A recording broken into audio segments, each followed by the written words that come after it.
Oh, so thank you everyone who's joined us this evening. This is your first time joining us virtually. You notice that you're all currently muted and everyone remained muted throughout the meeting, except for the co-chairs and speakers who are presenting through the agenda. Following the presentation as we move through the agenda, the co-chairs will call on members of the public wishing to speak. You can participate by going to the raise hand button on the bottom of your screen, not the wave or thumbs up button as those will disappear. Only press it once. If you press the raise hand button the second time, it will go back down. If you're currently calling your phone, press *9 to raise your hand and *6 to unmute yourself. Be on the lookout for a prompt asking you to confirm unmuting once the co-chairs call on you. The chat is available for technical support only to help with Zoom software problems, not to ask co-chairs for questions, as they will not see the chat. If you're using an older version of Zoom, you may need to find the React icon under menu participants under React menu, person menu, or a button that says more where you will find the raise hand feature in those options. If you plan to speak during the meeting, it would help us if you would be able to rename yourself so we may know your first and last name for our records. Please do not raise your actual hand or wave at the screen because we may not be able to see you. Chat me for technical support. Okay. All right, we're up to 8 people. Hi, everybody. All right, John, why don't you put the questions up? I'm asking John to put the 5 questions on the boards to share so everybody can start reading them. I'll go through. We're going to go through with them one by one. The community board. Oh, I'm sorry. I'm Sherry Weiner. I'm co-chair. Yeah, that's what I'm going to do. Sherry Weiner, co-chair. Ed Herzog is my co-chair. Community boards cannot advocate for positions, so we are not going to have any resolutions or consensus. This is an educational meeting. It will help you decide how you're going to vote, but we are not allowed to advocate one way or another. But apropos to what we were just talking about, the city council was so upset about the wording of the amendments that they asked the Board of Elections to not allow the questions to be placed on the ballot. The board has never interfered in that way, and they voted no. So that will give you an inkling of the wording and what direction it's in. What we're posting is the official questions and a paragraph after them that came from charter.nyc. So this is the official questions. You'll see that the questions start with number 2 and go through 6. So let me ask Ed to explain what number 1 is, since people are going to be wondering why are we starting at question 2. Ed, why don't you explain that? And welcome everybody to the September 16th meeting of the Voting Reform and Charter Revision Task Force. Yes, we're doing question 1 is going to be a statewide ballot question. It would be an amendment to allow the Olympic Sports Complex in Essex County, which is up by Lake Placid, in case you were wondering, on state forest preserve land. The proposal amends the state constitution. It permits new Nordic ski and biathlon trails in the forest preserve. Development there requires a constitutional permission. That is because the facility is in the Adirondack Forest Preserve. It is part of an Olympic sports complex in North Elba, which is in Essex County, New York. The project touches up to 323 acres, and the facility covers 1,039 acres. This use is offset by 2,500 new acres that are added to the forest preserve. The New York Legislature must approve the offset. If not, the project will not happen. As put on the State Board of Elections website, the form of submission of the proposal number 1 will read amendment to allow Olympic Sports Complex in Essex County on state forest preserve land, allows skiing and related trail facilities on state forest preserve land. The site is 1,039 acres, requires state to add 2,500 acres of new forest land in Adirondack Park. Quote, yes, authorizes new ski trails and related facilities in the Adirondack Forest Preserve. In quotes, no, does not authorize this use. I actually have in preparation for our meeting tonight, I have something. I'm not very good. I'm all thumbs with the chat, but I'm going to send it to John and to Sherry, a document. John, maybe you could put it up in the chat. It goes through the questions as you're going through them, Sherry, and it basically just has them laid out, and there's a hyperlink to a bigger explanation in the report. Anyway, from the report where I got it, which is the Charter of Revision's final report from July of 2025. Anyway, I'll send that to John, and I'll let Sherry take over and continue on. Okay, so if you can see, John, can you make it any bigger? John, can you make it the whole screen? Yep, I'm gonna try to mention it like, and Well, I mean, I printed out a copy. All right, Is that so better? yeah, let's do one at a time. Okay, so there are 3 questions that deal with housing. And then there's the question 5 is create a digital city map to modernize city operations. And then question 6 is move local elections to presidential election years to increase voter participation. So I think we'll have more fun with those 2. But let's start. And again, what we're looking is just for people to express their opinion, how they think this would operate. And again, it's just really for the education for the people who came on the meeting. So why don't you read along with me? The question number 2 is fast track affordable housing to build more affordable housing across the city. And this is the official explanation. This proposal would make it easier to build more affordable housing across the city by streamlining the review process for affordable projects. This reform seems to ensure that affordable housing is produced more quickly and at a lower cost, and that every community adds affordable housing.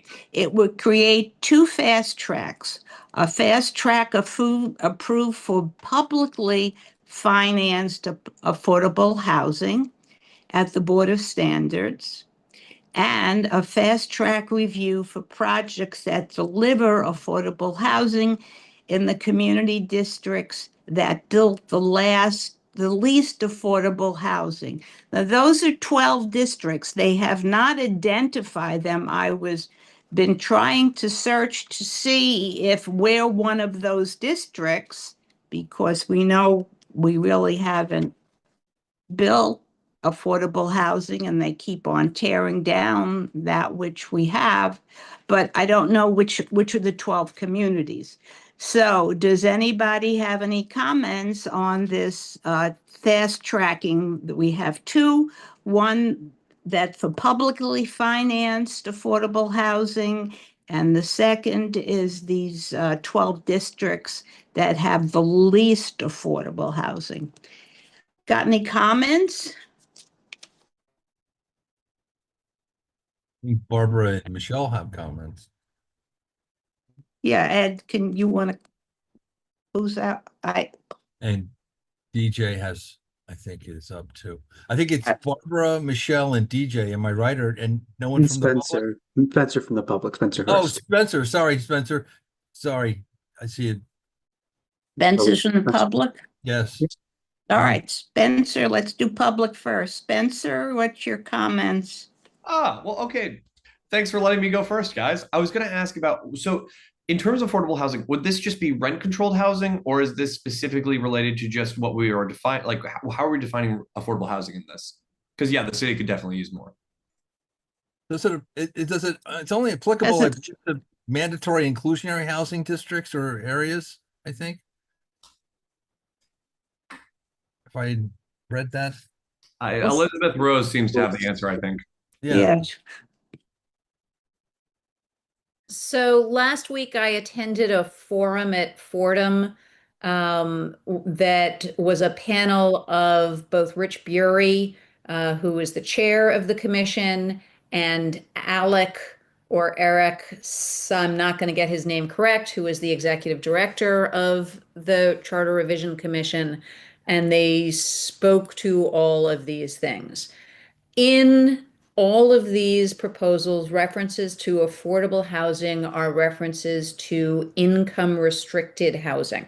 So it does not apply to rent stabilization. It does not apply to rent control.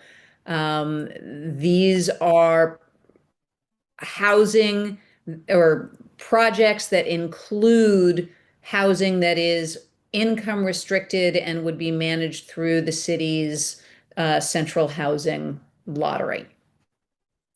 And their part of their notion is that the levels can change, the definitions can change, but the term affordable housing would then change with whatever definitions the city updates things to. So they can change what affordable means within MIH, and it will still, these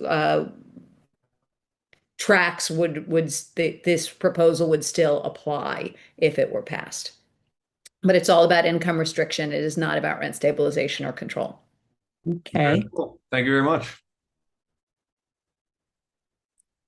All right, so do we think that fast tracking, let's see, publicly funded, I would think that would be, I would think I would be in favor of that.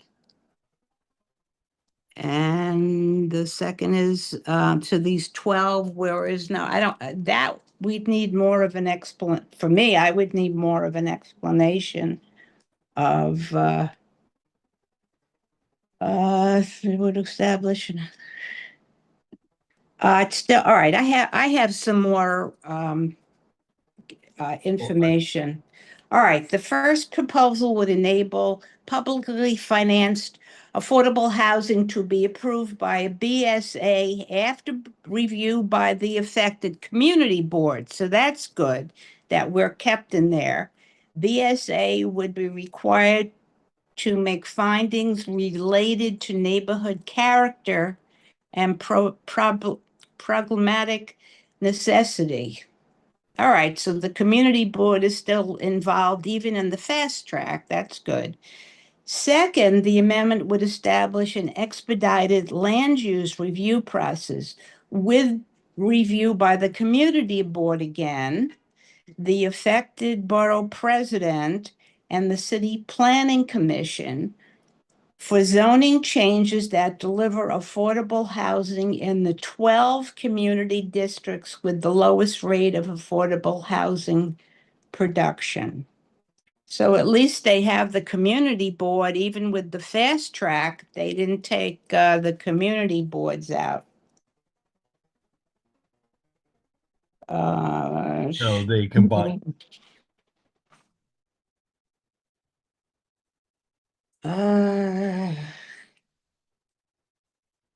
Jerry, they combine.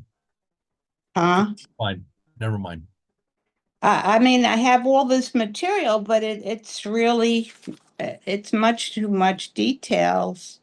The proposal would require the Department of City Planning and the Office of Management and Budget to consider the list of 12 community districts that produce the least affordable housing and the Fair Housing Plan in preparation of the city's preliminary 10-year capital strategy.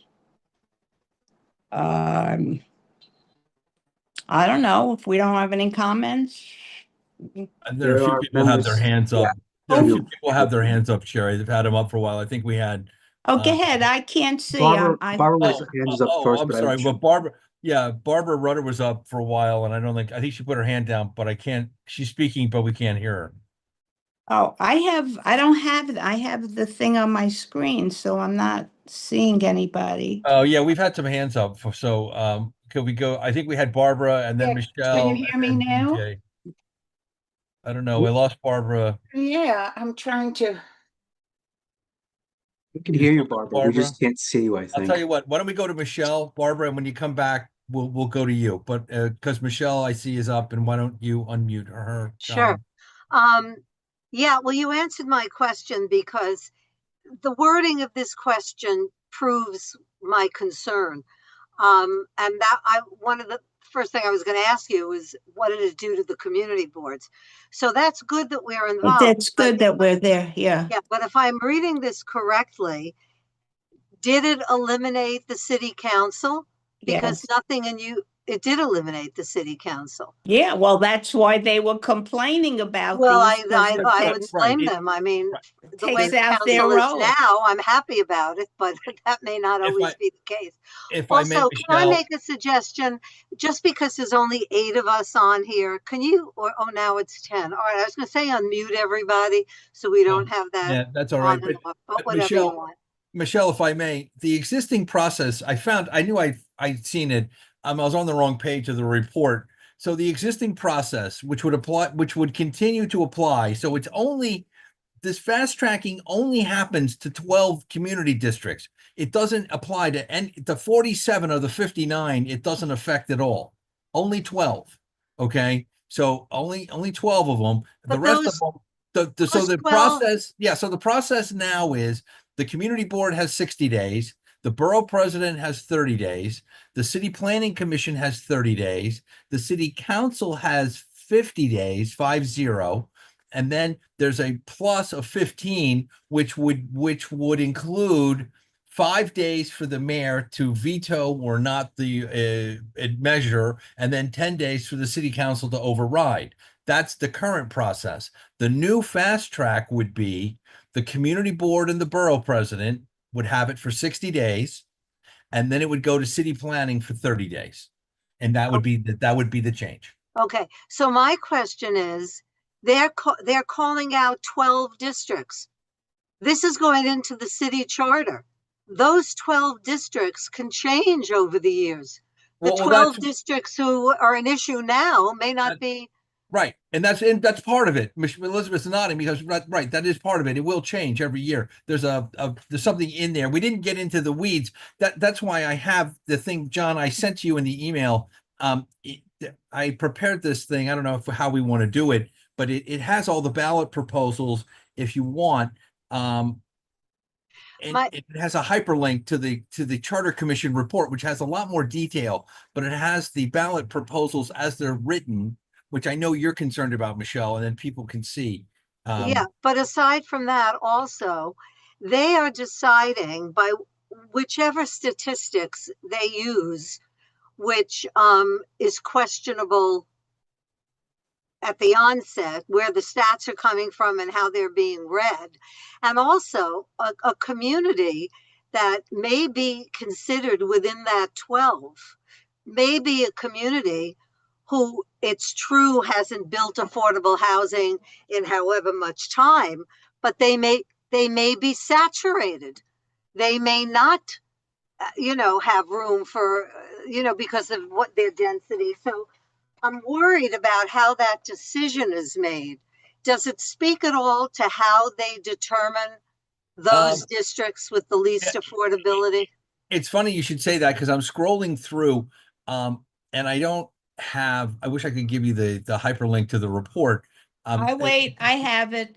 Okay, These 12 community districts would be calculated by measuring the total number of affordable units created over the past 5 years, divided by the total number of all dwelling units at the start of the 5-year period. This formula measures the growth of affordable housing. These 12 community districts would be determined by the Department of City Planning every 5 years. It's a little rough because the truth is you get a community like ours, where, for example, Extel, and this will come up tomorrow night, is planning an 1,100-foot building for the corner of like 70th and Madison. None of that's going to be affordable housing. There'll probably be 150 condos in there, for millions and millions. And that's the equivalent. I mean, that's the equivalent of a 110-story building. So our community attracts builders and developers who are in it for the profit. And it remains that until you make building affordable housing profitable, reasonably profitable, they don't, not necessarily millions, but something that makes sense to a developer, like the project on York Avenue and 86th Street, he was able to build a portion of affordable, or the new one that's going up on 92nd Street, that we got 30% affordable housing in that one. They could only go to the percentage at which they can make a profit. So I'm just a little worried that the numbers are that if a community comes in behind, that somehow this is going to be foisted upon the community and not necessarily benefit the community. So, but again, the devil's always in the details. So, and again, this explanation doesn't give nearly enough information, but by the way it's worded, it will pass, because who's going to be against affordable housing? You just got to put some buzzwords in there and it'll pass. Well, you know that from other things too, Michelle, right? Or there's a couple of magic phrases, but that's another reason why Sherry and I wanted to have this meeting now, so that because if we, next month, if we do have a meeting, it's going to be right up against early voting. So again, it gives you more time to look into this, form an opinion, maybe spread the word however you feel. But anyway, I didn't want to cut you off, but I know that DJ's had his hand up for a while, Michelle, if that's all right. Go ahead, I'm done. On to DJ and go ahead. Go ahead, DJ. Hey, how's it going? Wanted to join tonight. I'm kind of multitasking. I'm not walking, so sorry if there's some noise. Just speaking to the second part, I want to just say I'm in favor with the way it's worded. You kind of see this thing time and time again, where certain community boards with wealthier individuals who are often homeowners, often older, they actually, have the time and capacity to show up for things like community board meetings, to weigh in on every housing project, whether it's a big market rate condo tower or a small affordable one. Whereas these less resourced communities around the city, they don't. And so they end up absorbing all of the construction. You see this certainly in parts of the Bronx in the last few years. So that's kind of the whole point of this, is to tie it to a metric that will change over time, with an area that does build some affordable housing gets out of those top 12. That's kind of the whole point. And Michelle, you made a point about making affordable housing, making construction more affordable, which I actually agree with, but that's kind of the whole point of this charter amendment, but also a couple of the others. Building is so hard in part because this process is so long, and it's also very open-ended. It's not clear to any builder approaching a project, either affordable or market rate, what is going to satisfy the myriad concerns of the community board, the borough president, city planning commission, city council. And it often kills projects that are proposed. It often kills projects that don't even bother getting proposed, smaller affordable projects especially, because they don't even bother, because the process is so long, or they want to build it in a certain area where they know they're not going to get approval. So it's kind of the point of these, is to make building affordable housing more affordable for small builders. I won't really weigh in on the first one. I'm a little bit less familiar with the DSA process. I know it's kind of a parallel one to normal ULERP. But I think it's hard to argue that like fully publicly funded affordable projects shouldn't be able to get built more quickly. So I'll stop there. Okay. Well, thank you, DJ. Elizabeth? Yeah, Elizabeth? So I want to react to something that DJ just said, much of which I understand and agree with, but I also think there's a big flaw here, which is that the statistics that they are planning to use have absolutely no recognition of relative density. So let's just say hypothetically that it requires 20 affordable housing units to get out of the bottom 12 districts. 20 affordable housing units in a district that is already at, a substantially lower density than a district like Community Board 8. The relative relationship is just out of whack. Community Board 8, and I'm not arguing we don't need more affordable housing, we do. I'm not arguing that we can't absorb more development, we can. But on a relative basis, it would be just as easy for a substantially less dense district, like many districts in Queens, in terms of population density, to get out of being in the bottom 12. It would take the exact same number of affordable housing units there as it would in Community Board 8 to get out of the bottom 12. That doesn't seem appropriate to me. That doesn't seem a realistic reflection of how we need to think about housing development as a city. We should be equalizing density across the entire city. We should be developing policies that would make all districts more dense. And I just feel like if you're just looking at the fewest number of affordable units in any given, and it's a rotating like 5-year period, that it's too easy for low density districts to then get out of this. That's my feeling on the lowest 12 community districts. I think it also is going to be greatly affected by how much geography has been mapped for MIH. On the Upper East Side, very little has been, because we are already at among the highest FAR requirements in the entire city. So there's been very little upzoning on the Upper East Side. And consequently, we have very little geography that is mapped for MIH.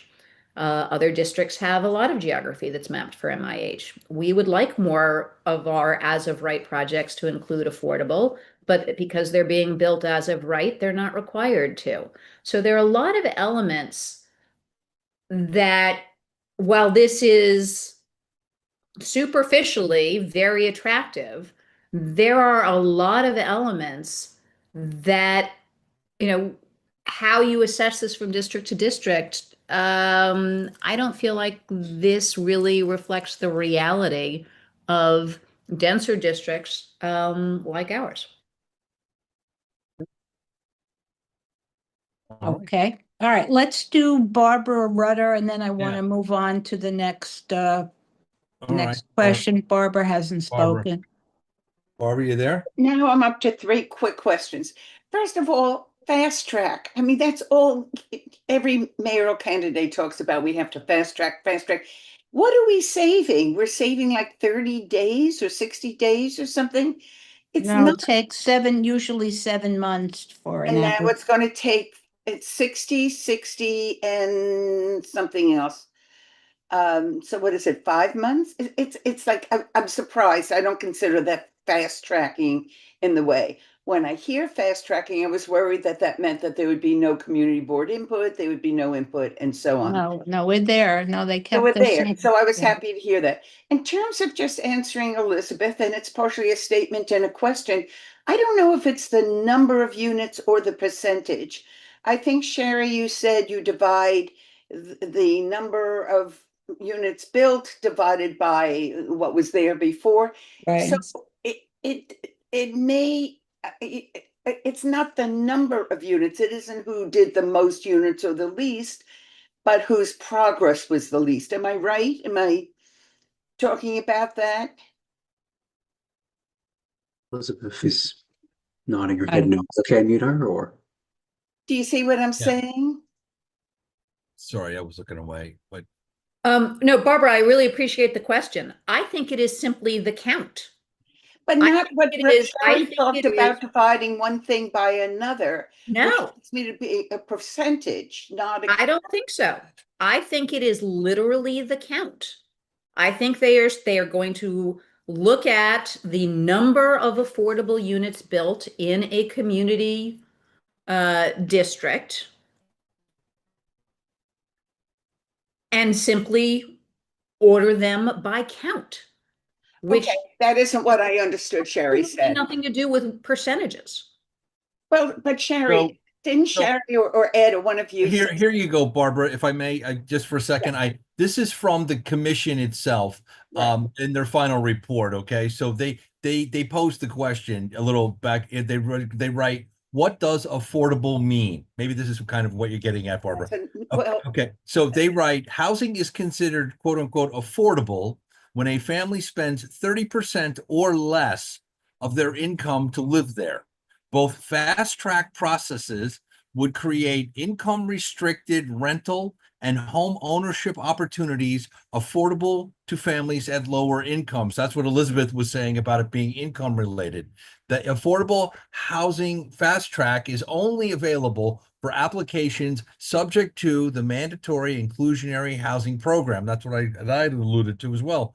The MIH allows for more market rate housing, but it requires all developments to include permanently affordable housing at a range of incomes, generally between 40 and 80% of AMI, the HUD calculated figure used for affordable housing programs. In concrete terms, for a family of 3 in a new 2-bedroom apartment, 40% AMI translates to about $1,450 in rent, and 80% AMI translates to about $2,900 in rent. The fast track zoning action before BSA would only be available for affordable housing projects subsidized by the city or other governmental entity. These developments are generally 100% affordable and reach families at even lower incomes. I don't know if that helped. no, I'm asking a different question. I'm not, although that was part of it, but I'll go back to that. I was asking about the number of units, which I think, Elizabeth, am I right, is what you were talking about. How many units should we build? And that was what I was questioning, whether it's just, it will probably, we could, we actually have a chance of doing a lot because they're building huge buildings all around, and I have to assume some of them are not as of right. So that was the question of how do they indicate, is it the number of units or is it the number of the percentage of increase of units that you've made over 5 years? Barbara, let me read what I read before. These 12 community districts would be calculated by measuring the total number of affordable dwelling units created over the past 5 years, Right. divided by the total number of all dwelling units at the start of the 5-year period. In that district, in that same Yeah, area. yeah. Okay, that's what I was saying. So it depends. So that's a percentage, Right. not a All number. right, so, okay. All right, I'm going to Okay. move on to Can I question. just ask one other quick question? Sure. So I don't know what public means. So when a fancy building sets aside 10 units that Yeah. is affordable, is that counted with affordable? Sure. Okay. That's affordable. We use the word, I didn't know what public meant. Oh, if it's affordable, if it's set aside for affordable, affordable, quote okay. unquote, it's affordable. Yeah. Right. Okay. That's what they should be doing. Just as in New Jersey, any market rate housing has to set aside 20% of the apartments for affordable. And Right. affordable is determined by the income in the county. It's a whole thing, but that's how they do it in New Yeah. Jersey. I have another very quick question. So we're just opening up on 91st Street, I'll say a shelter, they give it a different name. Would that count as housing or not necessarily? No. I don't think so. Okay. It's not housing. No. Well, All right. 30 days. All right. Question 3. Proposed chart would simplify review of well, let me read it. Simplify review of modest housing and infrastructure projects. I'm going to read from the sheet I have.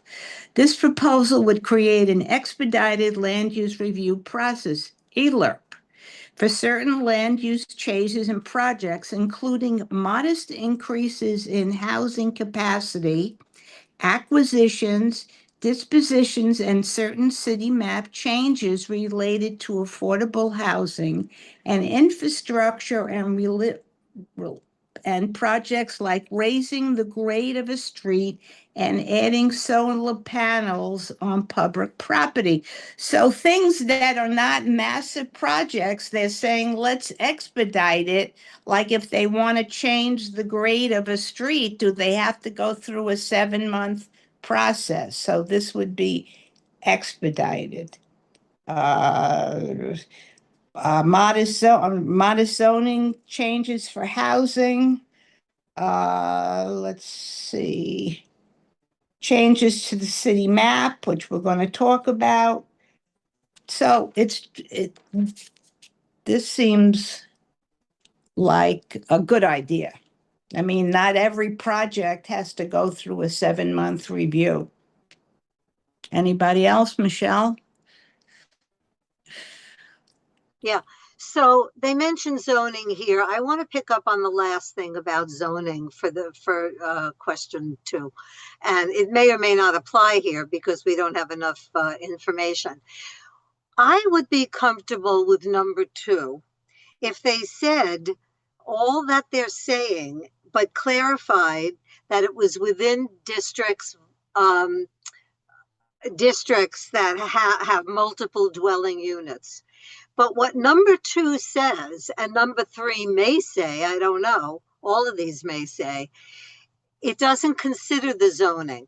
Now, if you take number 2 and you want to implement that in an area that has single dwelling, private homes, and you will definitely, they'll be within the bottom of the 12 units that are the 12 areas that are underdeveloped because it's single family zoning. I know that there are people who feel that we shouldn't have that, and in fact they should be able to build multiple dwelling, and the ancillary units that they're now allowed to build on those single plots is part of what they are advocating to increase affordable housing. I, for one, am not for doing that for a family or anybody who bought a single family dwelling with that expectation within that zoning category. That they in number 2, those areas, if there's not further explanatory language, those areas would necessarily be the 12 that have the least affordable housing, unless the wording says Well, I'm gonna, let private me, homes are low density, that whole thing applies only to multiple dwelling, to areas zoned for multiple dwellings. all right, see if this helped. This expedited review procedure is reserved for specifically enumerated applications. These generally include applications relating to modest zoning changes for housing, in paren, rezoning to districts with a standard height of not more than 45 feet in lower density areas and increases in housing capacity up to 30% in medium and high density areas.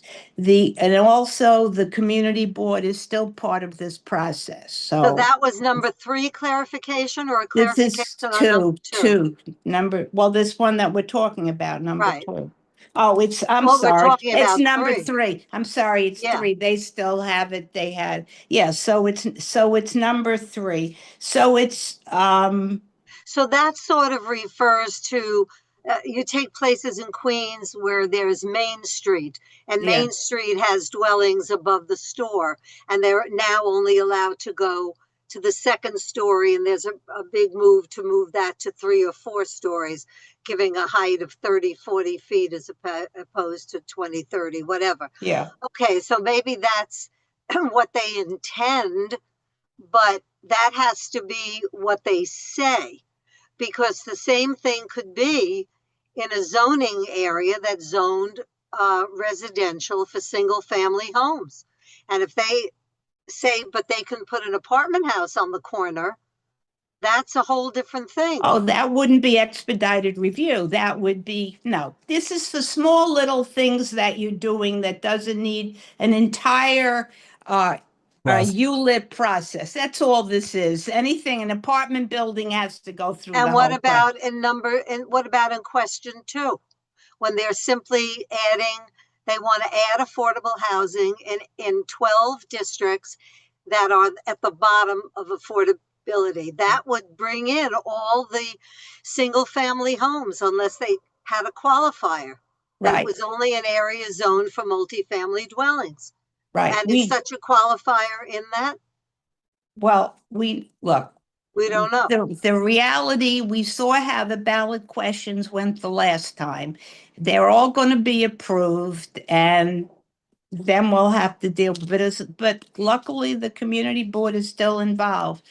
Elizabeth, go do you to have anything to Spencer. say on No, this? no, we should let Spencer go. Okay, He had his hand Spencer. up. Yeah. Okay, Spencer. Thank you. Appreciate it. Since we're all seem to be on number 2 again, I thought I'd jump in really fast because, like, I agree with, well, I agree mostly with DJ. We kind of are at a point where I also see Elizabeth's point, Keely, with we are a very dense region compared to those single family home regions. That being said, New York City is facing a housing crisis. We have roughly 600,000 people moving here each year.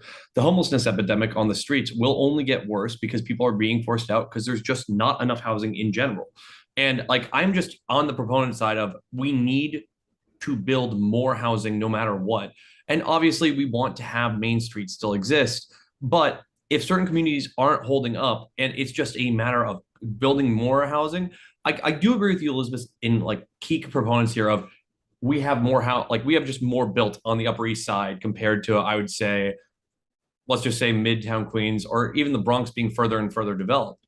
But outside of that, these other regions will need to pull their weight too, where yes, they bought it with the intention of a single family home, but we are now facing a far different environment from that. And I'm certain they'll be able to sell their house to a developer down the line and be able to buy a single family home slightly further out. And I'm not trying to be like crass to them. I'm just seeing that nowhere else in the greater metropolitan area do we have the capacity to build more housing. And if we aren't taking a reasonable steps, I only see, let's just say, I have no idea the homelessness statistic that we have currently, but it's getting bleak out there.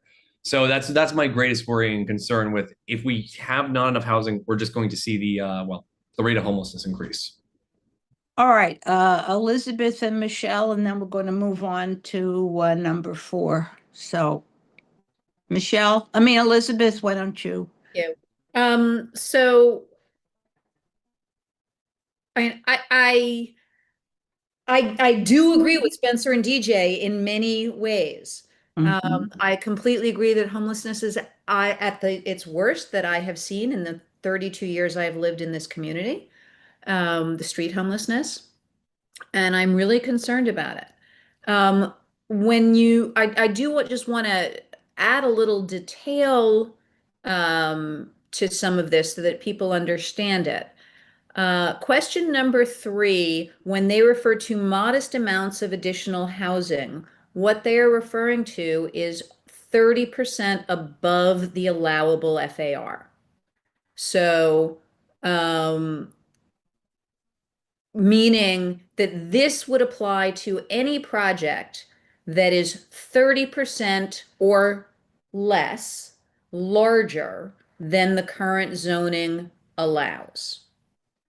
Now, Michelle, for example, I know you care a lot about FAR, and the difference between a 10 FAR and a 13 FAR is a big difference. Um,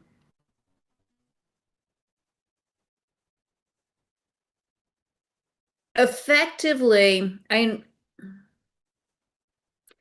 what I really heard in the forum that I attended last week is that the commission believes that the uh, decades-long inability to build housing was due to the zoning change of 1961 that eliminated the ability to build the 5 and 6 story apartment buildings from large areas of the Bronx and Queens, that had been the sort of prior generation solution that allowed for affordability.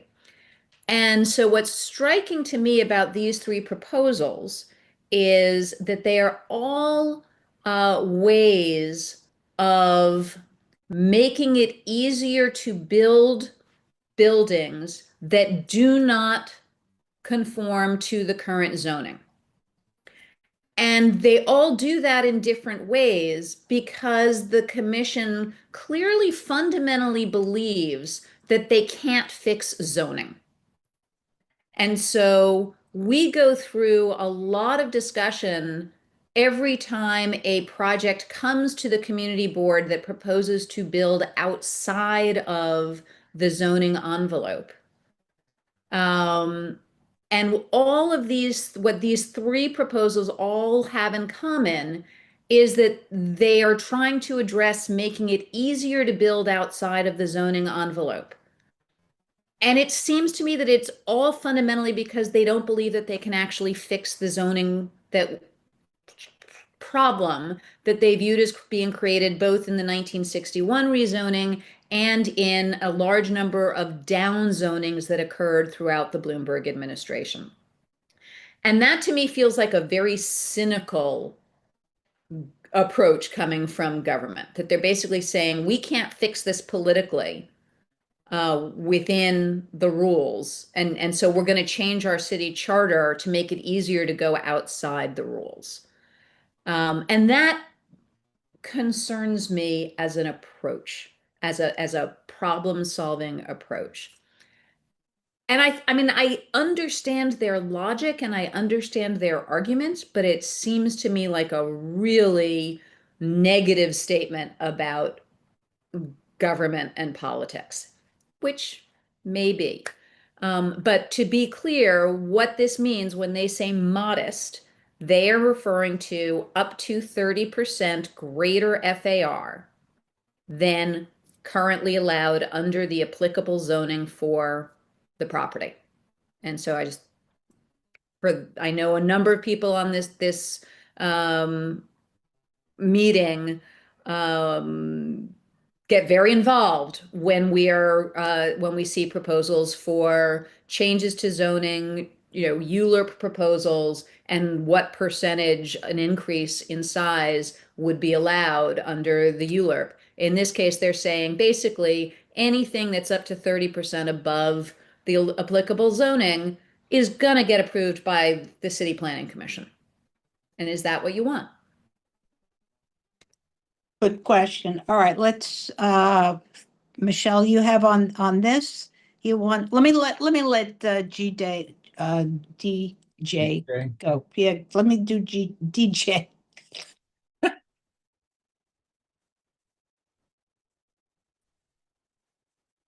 Yeah, just a quick comment, Elizabeth. Appreciate the comments. I mean, you're basically right with your assessment of how planners, city officials have started to view zoning, which is that it is a super complicated, labyrinthian, Kafka-esque system with maps overlaid on maps with special overlays to the point where like most of the building, not most, but like 40% or something of the buildings in Manhattan that we love, like over on Park Avenue, some of those old condo buildings that we consider like the fabric of the Upper East Side, you can't even build those anymore. So yeah, a lot of planners do look at zoning and basically see it as a completely broken system.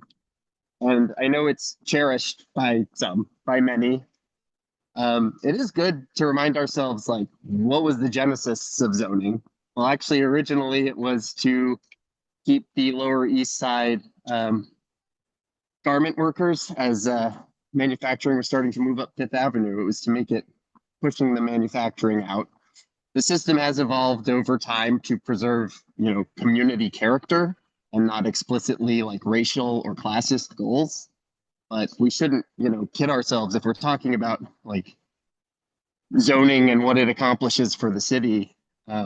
It still accomplishes those kind of classist goals. I know for many, it's just about how the neighborhood feels when you're walking around, how it looks, and not having too high of buildings and how things comport with one another. But we shouldn't kid ourselves about what the system was meant to accomplish originally. And yeah, planners basically see it as putting patches on patches, and that zoning was the original kind of cynical system. So you're not wrong in your assessment, but I would challenge is like, is this the right system to kind of keep putting patches on? And it's worth noting that with these amendments, zoning is still very much in place. It is just trying to relax certain pieces to make it easier to build housing in a crisis. Same with City of Yes. So I'll stop there. All right, thank you. All right, Michelle, and then we're going to move on. Let me just say that the premise that there are no affordable housing available is a faulty premise. Just a year ago, and it's more now, there are 24,000 plus, 26,000, if not more, vacant affordable houses in this city. Yeah. The fact that there's no a blight of affordable housing is a false premise. You're looking for solutions that have to be carried out by the same government who can't seem to fill the thousands and thousands and thousands of empty apartments that they already have. The other thing is, don't confuse homelessness with the need for affordable housing. The need for much of the homeless have a problem, have an illness problem, and they're on the street even if you gave them an apartment. Right. And we have many, many instances of that. So Yeah. don't conflate the two. For many of the homeless, not all of the homeless, but for many of the addicted homeless or those with mental illness, they need a whole different kind of facility, of care, of all that. The ill ones will not be the ones that are going to be moving into the new affordable housing. So there are three considerations here that they're not taken into consideration, and all they are in existence now as evidence of a problem that the city has never been able to solve.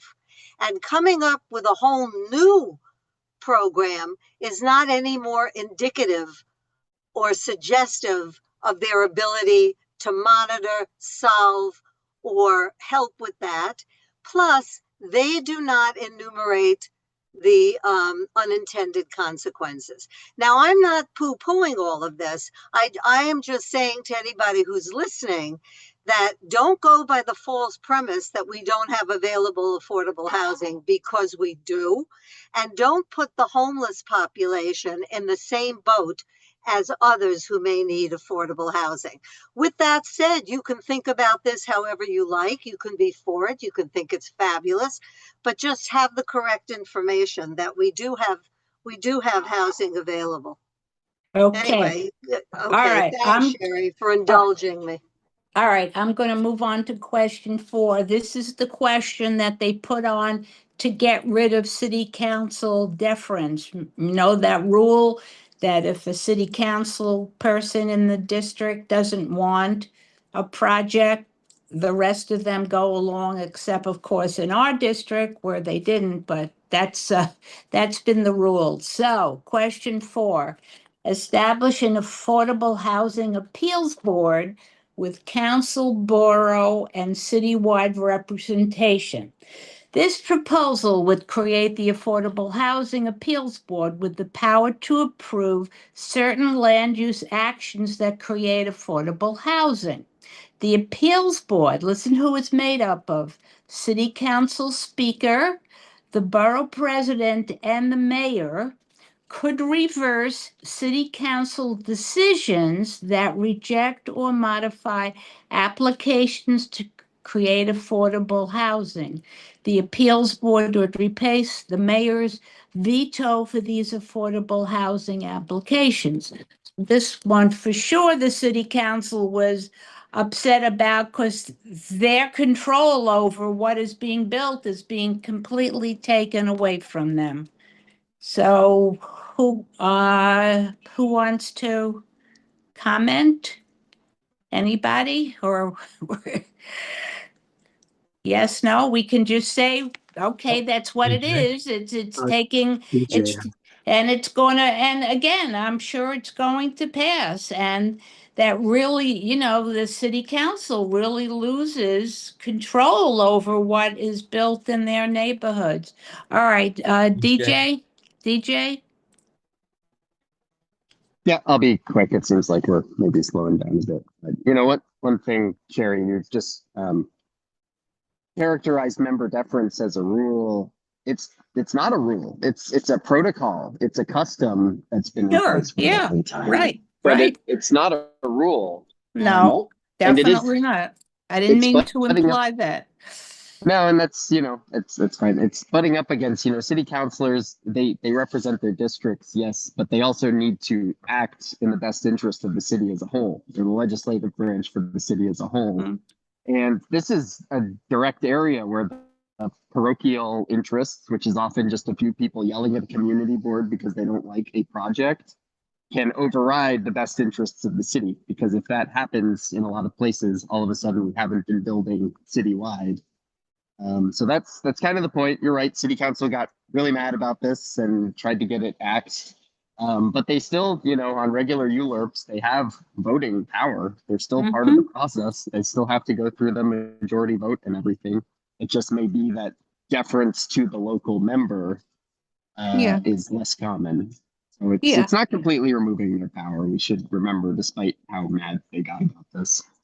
But we count upon our city council members to represent their part of the city. So anyway, that's what it is. Okay. So those are the 3 questions dealing with housing. But by the Yeah. way, Sherry, I was just going to say, I looked up that member deference. They used some stats over the years. I think it's been overridden member deference about a dozen times. Yeah, but they still are using it. No question about it. But in terms of saying all of them relate to housing, I looked it up. Not all of them are housing related. About a third of them were for housing. The others were for city projects, and the others were for commercial projects. Because included in that was the blood center, which certainly involved no housing whatsoever. And it doesn't matter one way or the other, right? The arguments about the council being cut out of the process. But I found it interesting that they use that argument that it's blocking all this housing development, but not necessarily so. Okay. All right, so the last two questions are non-housing. Question 5, create a digital city map to modernize city operations. This proposal would centralize and digitize the city map, which currently exists. Can you put thousands of pages of maps across 5 separate borough offices? Can you believe that they have not done that yet? The city map Yeah. is a little known but critical component of housing and infrastructure projects. And this change would allow the processes today that take months or even years to occur over. I mean, I cannot believe that in this day and age, they're using paper maps. Yeah, Sherry, just as a quick Yes. aside, then we'll go to Barbara and to Michelle. As a friend of mine said, I was acted as an arbitrator down in the small claims. They still use carbon paper. Okay. Unbelievable. Carbon paper. Unbelievable. All right, who Sorry, just saying. I think it was who? Barbara and then Michelle, but I don't know which. All right, Barbara. First of all, thanks, Ed, for the laugh. You didn't hear me giggling with that. Oh, no, I didn't. Was that I good? have Good, a I'm glad. previous question. I just want to know. So if you're increasing the FAR by 30%, that means that will be that many as of right buildings. Well, Question mark. hey, Barbara, we finished that. Well, we're not going to go back. Okay. Just let's move on. Okay. I mean, all right, I apologize for cutting you Okay. off, but I mean, we could knock these to death for forever. Okay. Michelle, do you want to talk about the city map? I want to echo your sentiment. When I read this, it's unbelievable. So it's a no-brainer unless there's something in there that we don't know about. And I suspect the big issue is going to be budgeting for this. Yeah. This is going to cost a fortune. However, they want to use AI, but yet they're using paper maps. So I'm not quite sure. Is there anything that jumps out as being strange in this? Otherwise, it seems like a no-brainer. How it works. And where does the money come from for this? Does I it didn't say? see where it came from, but it seems surprisingly straightforward. Be digitized by January 1st, 2029. City Planning Commission. No, it just looks like somebody is going to have to do it. Because now, if you need to see what's on a city, you have to go down to the borough hall and go through the stacks of maps. Unbelievable. And if It's you unbelievable. build something new, then you have to change. I mean, okay. All right. Unbelievable. All right, we agree on that. Okay, this is the last one. This one we actually took a position on. Proposed charter amendment move local elections to presidential election years to increase voter participation. Do you remember what we voted? Yes, Yeah, we voted to do that, right? No, we're against it. We We are were totally against it against- because we think they should have it, that should be separate. All Because- right. Because you're not this- going to have voter participation. What you're going to have is you're going to have increased costs for advertising because Right. presidential and gubernatorial candidacy is going to be eating up airtime, and people down ballot, meaning city council and Yeah. further down, will get absolutely no airtime or consideration. All And right. considering we have so many representatives, All right, so it changes the timing of elections for the offices of mayor, public advocate, comptroller, borough president, and city council members to move the city's primary and general election dates to even-numbered years upon a required change to state law. So it this also one would have requires to the state to make a change. have to do. And then what do we do with we got ranked choice voting for only for certain things, but not Again, for. another reason, Sherry, why I think we voted against it, because again, it creates more headaches, and notwithstanding the good government groups, the goo-goos all for it, it's not what it seems to be. It doesn't, Oh, it so- will not increase voter turnout, in my humble opinion. But can you imagine that the city council positions would have ranked choice voting, and then the state position, the state elections for governor, say, they We would have that. not be ranked? I We mean, have that. We had that on the recent ballot, if you remember. We had that in the primary for those who voted in New York County. right, we're You different, had right? that in the back. You flipped over your ballot. You had two different voting mechanisms, right? All right, so this is how they would do it. If the I still state find it author, confusing. and it take during the 2-year term, the term would either shorten to 1 year or be extended to 3 years, depending on the precise timing of the state law. This one-time transition would enable the switch to holding elections for city offices in even-numbered years. Yeah. So, Barb, I mean, I guess Michelle and Elizabeth. Yeah, I Yeah, don't we know. went through this very Yeah, carefully when right, we we came did. up with our resolution. Yeah. And we pretty much felt it would be an absolutely fiasco. The voter, firstly, they think it'll increase turnout, but it will increase confusion because look at all the attention, I mean, that you give to one race and now split that for all these different races to come up at one time. And then your local races that don't have the funding of the national races will be trying to get airtime, interview time, press time, paid advertising, even free advertising. They wouldn't have a chance. The advertising rates will go sky high because of the competition, and nobody will be well served. It'll be a big problem. We don't even have enough voting sites. If your aim is to increase turnout, we aren't even able to accommodate the turnout that we have now. We have the lines, we have broken voting machines, we may not have enough volunteers. It would be an absolute fiasco. I don't see the benefit. Neither did anybody else, and that's why we have a negative. Yeah, that one resolution. I'll put in the minutes that we posed that. Elizabeth? John? John, unmute Elizabeth. What just happened?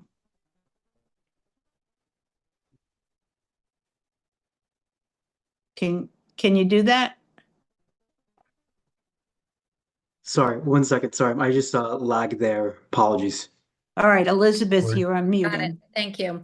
Yeah, So I'm going to disagree, and I was not part of those discussions at a previous right. meeting of this task force, so I will give a different opinion. All of the arguments about advertising rates would make complete sense in the world of broadcast television, and therefore limited ad inventory.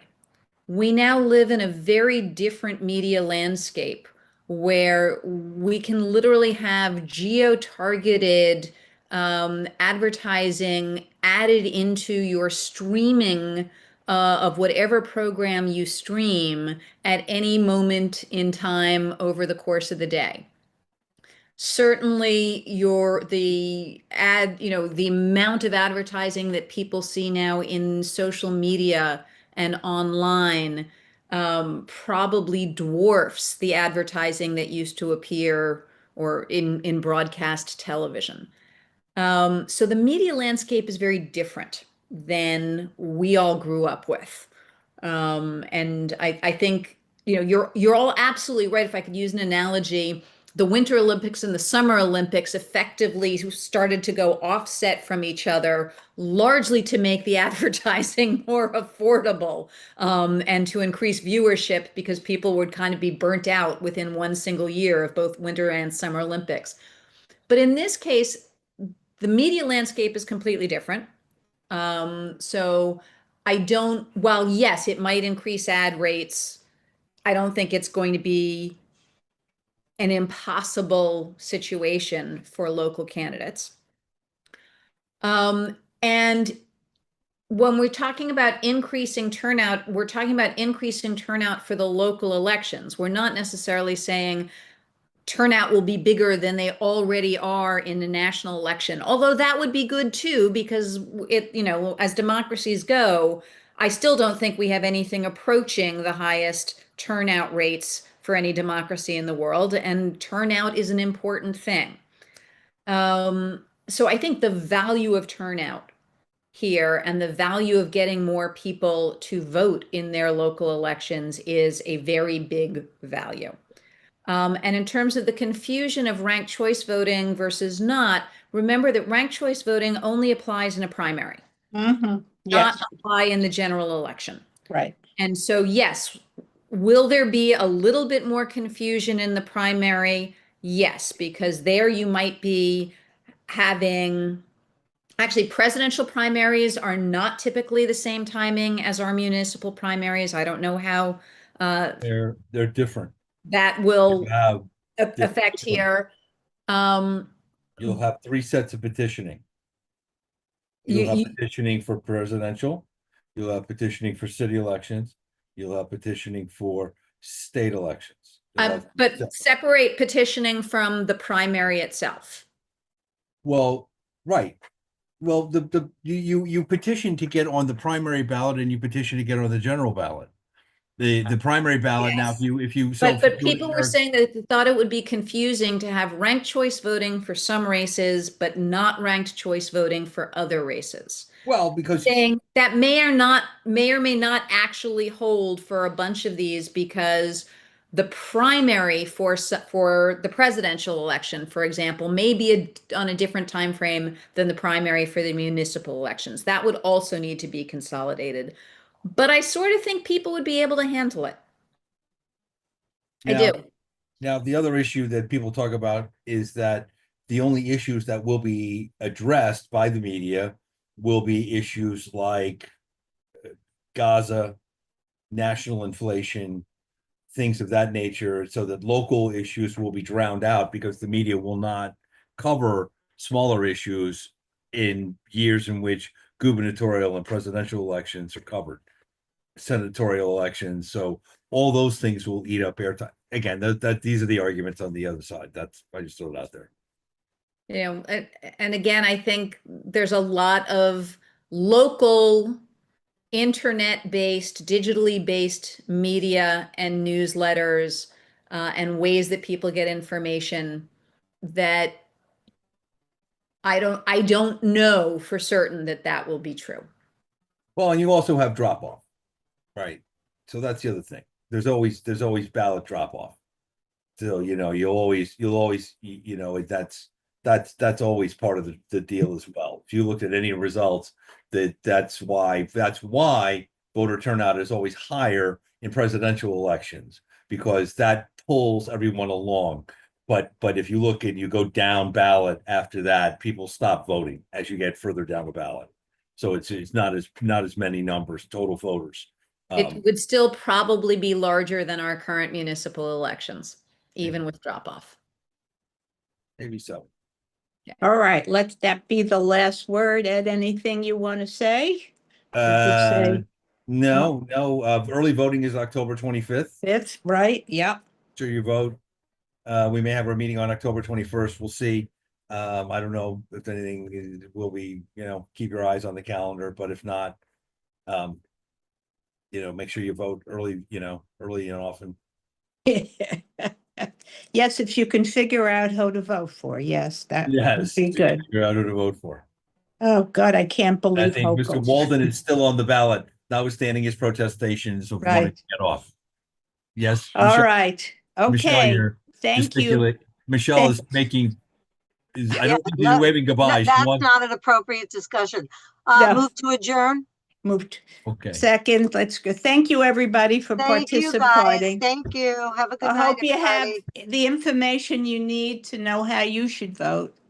Yes. Thank Okay. you. All righty. Okay. Bye-bye.